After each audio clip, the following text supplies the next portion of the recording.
Dai carabinieri alla polizia, lui è il vice segretario nazionale della FSP Polizia, del sindacato ovviamente di polizia, Raffaele Padrone, ben ritrovato, grazie per essere qui nei nostri studi. Polito ha già dato un po' il saluto alla terra che l'ha ospitato per diversi anni, ha detto lascio un buon territorio, un territorio sicuro, bella gente, brava gente e vedremo insomma anche di assumere degli incarichi più importanti. Io volevo fare però un passo indietro con lei, ritornare al servizio di prima sulla sicurezza stradale, 26 minuti per un passaggio a livello lungo la Pontebana, cioè se deve passare un'auto lettiga, un'ambulanza, una camionetta di vigili del fuoco, i carabinieri, la polizia, cosa fanno?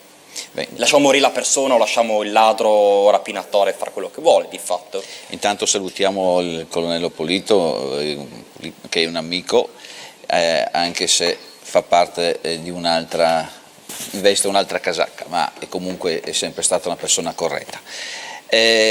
Ma guardi, io avevo già protestato, no, su questo tema, soprattutto quello del 112, questo numero NUE, questo numero unico che attuiamo da circa qualche mese, mi pare da settembre sia iniziata questa sperimentazione, anzi sperimentazione che è passata di fatto.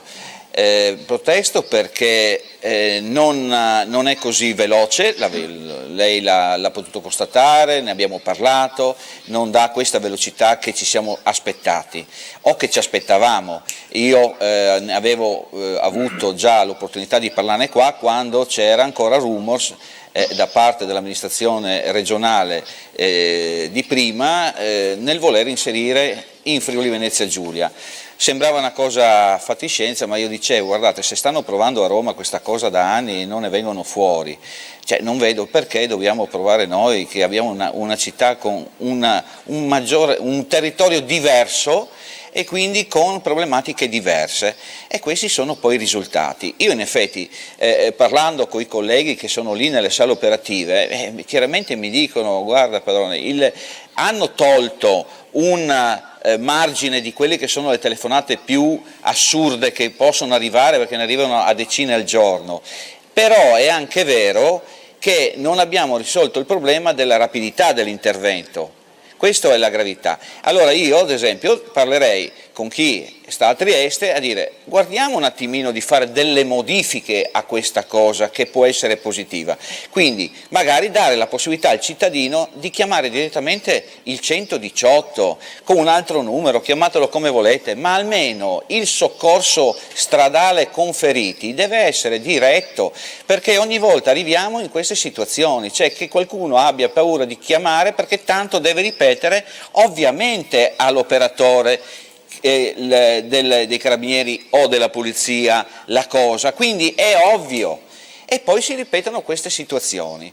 Quindi io sarei dell'opportunità di rivedere questo numero, di rivedere l'organizzazione di questo numero, che va di là della modifica se toglierlo o non toglierlo, direttore. Questa è una cosa che è molto delicata, chiaramente la politica sta facendo il suo corso, anzi speriamo che la politica che ci è stata presentata dal nuovo Ministro dell'Interno sia la politica che, ascoltando le parole del Sindaco prima, sono ottime prospettive, poi c'è l'attuazione che è un po' diversa. Io ho sentito anche passare spot di Salvini anche a Treviso l'altro giorno che diceva guai chi tocca uomini o donne della Polizia di Stato, uomini o donne delle forze dell'ordine, guai a questi. Ma poi ci sono tutta una serie di interventi anche qua, cioè non è che uno con la bacchetta magica, perché poi si va a rispondere davanti a un giudice, in un'aula del tribunale, voglio vedere poi come sono le soluzioni. Stasera mi è arrivato,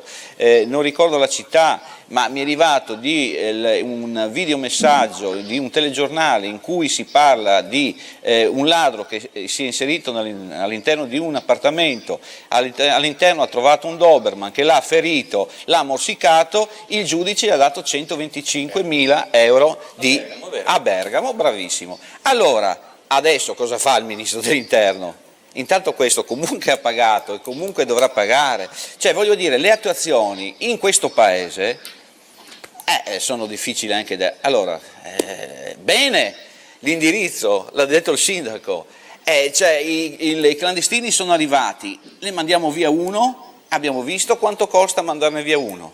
Fargli il biglietto perché non fa un last cost e parte direttamente con qualsiasi compagnia aerea, 2 agenti di polizia che le accompagnano e quindi sono costi per uno, siamo arrivati per portarli in Africa, siamo arrivati intorno agli 8.000 euro. Allora, per uno, quanti ce ne sono in più che non hanno diritto? Poi questi fanno ricorso, cioè bisogna vedere, cioè non è una modifica sicuramente che nessun ministro può fare, cioè parliamoci chiaro, la giurisprudenza italiana è queste sono le norme, queste sono le leggi, certo. Bisognerebbe fare le modifiche a tutto.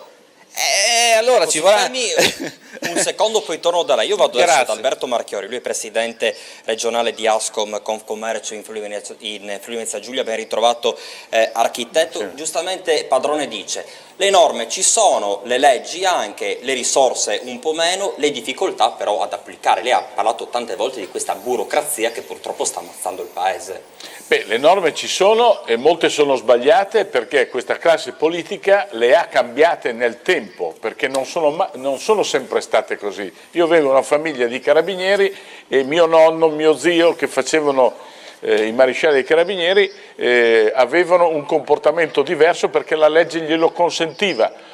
Oggi se le forze di polizia si trovano in queste condizioni è perché ci sono delle norme che poi i giudici, con le varie interpretazioni, perché la giurisprudenza è frutto di interpretazioni ovviamente, portano a delle conseguenze abominevoli, abissali. Cioè, allora i politici devono parlare di meno, modificare rapidamente tutta la normativa che riguarda questa materia.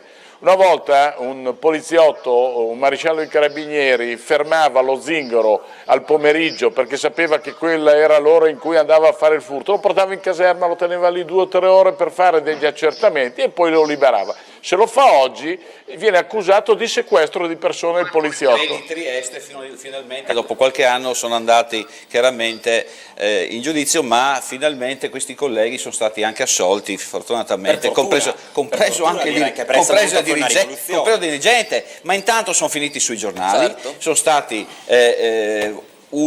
lo sputanamento totale, il dirigente è stato spostato, i colleghi sono stati mandati a casa, hanno pagato un avvocato, cioè voglio dire le leggi e le norme ci sono, ma ricordiamo che noi abbiamo un codice penale, codice civile, un codice amministrativo che risale ai tempi grechi, quindi voglio dire queste sono le modifiche, cioè, se c'è scritto che noi dobbiamo portare dentro uno, chiamare il magistrato e fare tutti gli atti, significa che nessun ministro mi può cambiare oggi e dire no, se vi toccano vi danno una sberla. Ma come? Se vi toccano danno una sberla? Fino adesso cosa ha fatto la polizia? È andata in piazza, ha preso la sberla e uno l'ha portato in ufficio, però sono andati davanti al magistrato di turno a rispondere e pagare, questo è il problema.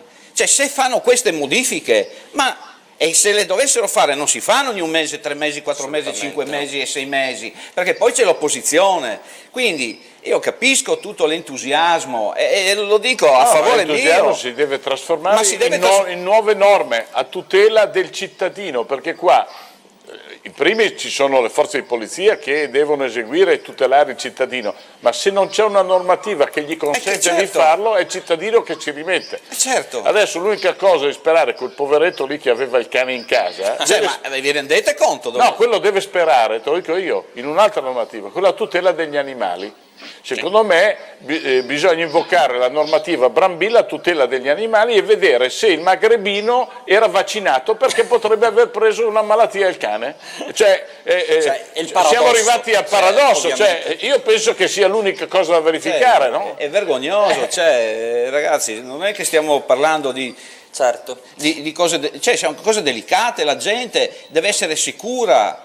E soprattutto chi fa questo mestiere deve andare in strada sicuro di poter fare qualcosa, non aver paura e timore. Architetto, guai a chi tocca un uomo in divisa, ma guai soprattutto a chi tocca una persona sul luogo di lavoro, a maggior ragione il capo o il padrone appunto dell'azienda o dell'attività commerciale nei confronti di un suo subalterno. Sì, questo abbiamo parlato a 360 gradi di sicurezza, ma anche questo appunto. Che noi ieri abbiamo sottoscritto con i sindacati dei lavoratori perché, ma questo può succedere anche fra lavoratori e lavoratori, cioè per il capo è sicuramente una cosa da aborrire perché indipendentemente dal fatto che tutti siano soggetti e sia a rischio, perché nessuno di noi può definirsi, no, immacolato, perfetto, eccetera.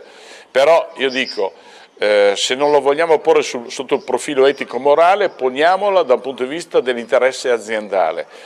Un datore di lavoro che approfitti di un dipendente, di un collaboratore, per altri motivi che esulano dal lavoro stesso,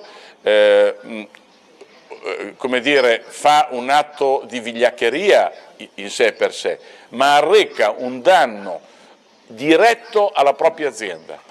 Con quale coraggio, con quale faccia domani lui potrà imporre degli ordini, delle richieste a quel dipendente o agli altri dipendenti che sanno che lui ha questo comportamento? Cioè, è un atteggiamento che va contro i principi imprenditoriali, oltre che ovviamente l'aspetto personale, morale che viene prima di tutto, ci mancherebbe altro, ma siccome io rappresento il mondo dell'impresa dico fallo almeno nell'interesse della tua impresa, no? Cioè, se proprio la tua moralità è sotto i tacchi, fallo almeno nell'interesse, e quindi noi condanniamo fermamente e facendo ovviamente gli scongiuri di non essere noi domani soggetti a questa condanna. È un fenomeno in crescita nella nostra regione questo? Pare sia in crescita, ma pare anche che sia difficilmente misurabile, perché si ha paura magari a denunciare, è abbastanza carsico. Di perdere il lavoro e torniamo sempre a... È come il cane che si morsica la coda, no padrone, purtroppo? Sì, no? Per chiudere il mio intervento io dico questo: mi auguro che adesso il Ministro, ripeto, che vuole darci una mano, prenda anche contatti con il capo della polizia, che per noi è stato un ottimo capo della polizia, ha chiaramente lavorato con gli strumenti che aveva, perché non era il capo della polizia che decide che domani noi abbiamo la divisa verde o gialla o blu o rossa e 7 pistole, perché c'è una finanziaria, ci sono gare d'appalto, perché in Italia esistono le gare d'appalto, quindi magari ci arriva la maglietta con la scritta polizia con 2 Z, perché le fanno in Ungheria, e quindi soldi buttati via per rifare, oppure ti fanno le camicie col marchietto della polizia di 12 anni prima e quindi non le puoi indossare. Lasciamo perdere, ne parleremo un'altra volta, però che prenda contatti con questo ottimo capo della polizia, qual è stato e è Gabrielli, riconfermato comunque prima delle elezioni con un decreto, però insomma che si fidi di quelli comunque che hanno lavorato fino adesso per le forze dell'ordine. Insomma, io auspico questo. E ben venga tutto quello che è, però sappiate che dietro le cose non si modificano così. Ma soprattutto speriamo che ci sia sempre più collaborazione tra forze dell'ordine e anche ovviamente chi opera dal punto di vista del tessuto imprenditoriale. Se non c'è l'uomo della polizia, dei carabinieri che gira per la città e salvaguardia anche il commerciante, possiamo mettere le ronde che vogliamo, ma poi fondamentalmente anche le ronde non hanno gli stessi poteri che hanno gli uomini delle forze dell'ordine, non hanno soprattutto lo stesso occhio di capire che tipologia di reato si sta consumando o c'è stato, quindi dobbiamo anche trovare i soldi per assumere più gente. Giusto, bene. Io ringrazio sia l'architetto Alberto Marchiori, presidente Ascom Confcommercio del Friuli Venezia Giulia, anche Raffaele Padrone, vice segretario nazionale della FSP, Polizia di Stato. Ci vediamo sicuramente la settimana prossima con entrambi. Federica invece è stato presente alla cerimonia di consegna della nave da crociera MSC. Le dichiarazioni.